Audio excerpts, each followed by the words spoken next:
Todd, it's getting exciting. We've wrapped up the accountabilities. Now we're getting into the artifacts. The artifacts, of course, are the product backlog, the sprint backlog, and the increments. And we're going to start at product backlog right now. Here we go, jumping down. Product backlog. Look at this. Another loaded statement, Ryan, to unpack. An emergent ordered list of what is needed to improve the product. Man, there's a lot in this statement. Let's start at emergent.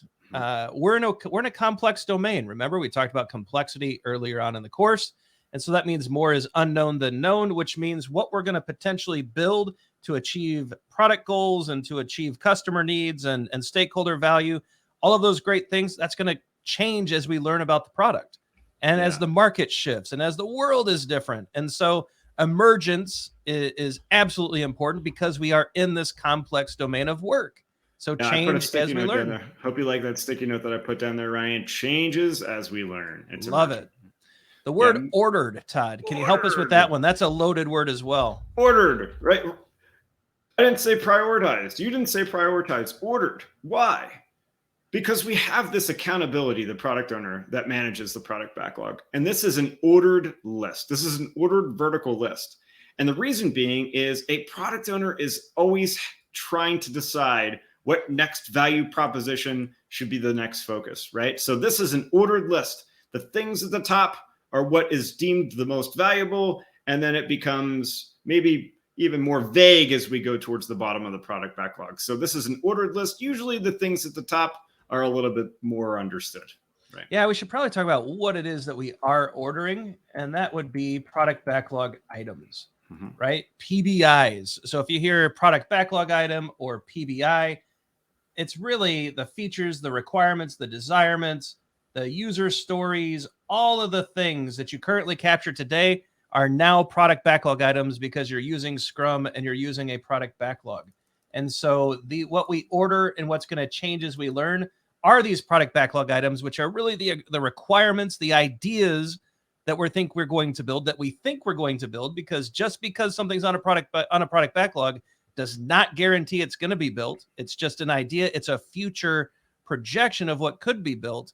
But these things are called product backlog items. These are what we order. These are what would change. These are what represent the value that we're trying to achieve. Yeah, Ryan, if I can just pull out there, you said user stories. I just want to make it clear, and I just want to talk a little bit about user stories, right? Everything on the product backlog is called a product backlog item. Yep. User stories are a complementary practice in Scrum. I think that's really important to point out here, right? User stories are a complementary practice in Scrum. Product backlog items generically could mean a bug. It could mean a feature, all those things that you were describing, but I specifically wanted to pull that out, that user stories are a complementary practice to Scrum, Ryan, because a lot of people believe you have to use user stories if you're using Scrum, and that's false. Absolutely. You do not have to use user stories. That's just one of many formats. Also want to point out, so that's a great add, Todd, that this is the single source of work for a Scrum team. Perfect. Right? If the work does not originate on a product backlog, it cannot be touched or built by a Scrum team. Yeah, I like that too. You know, I'm going to add on to that, and I'm going to say, can we talk a little bit about what might be at the top? We talk about ready work, right?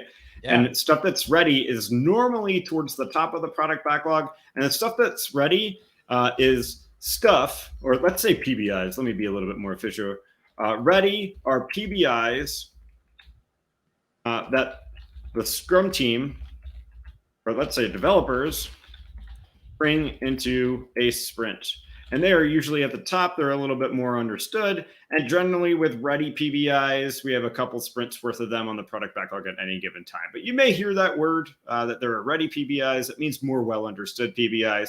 Remember, though, they can change as we learn. Yeah, I think another important point here is that really these PBIs, it's work that could fulfill a product goal. Yeah. I think we really need to keep our eye on that ball as well. Product goals give us this longer term direction. We're going to talk about those in the next video. But the work, the PBIs, they're really there to achieve the value that we expect to get by fulfilling the product goals that have been defined. And those product goals live on the product backlog as well. Yeah. And I believe we're going to be addressing that product goal, commitment to the product backlog in the next video, Ryan. Yeah, so this is the product backlog. Let us know in the community section what you think about product backlogs. Actually, the question we have for you after this video in the community section is this: how many items are currently on your product backlog? Right? Do you have 1,000? Do you have 10? Are you somewhere in between? And let us know what that looks like for your teams as well. Are they able to refine? Are they able to understand? Are things still emergent? Would love to hear about all those things in the community section. But as Todd mentioned, it's time for us to jump over to product goals. So we'll see you in the next video.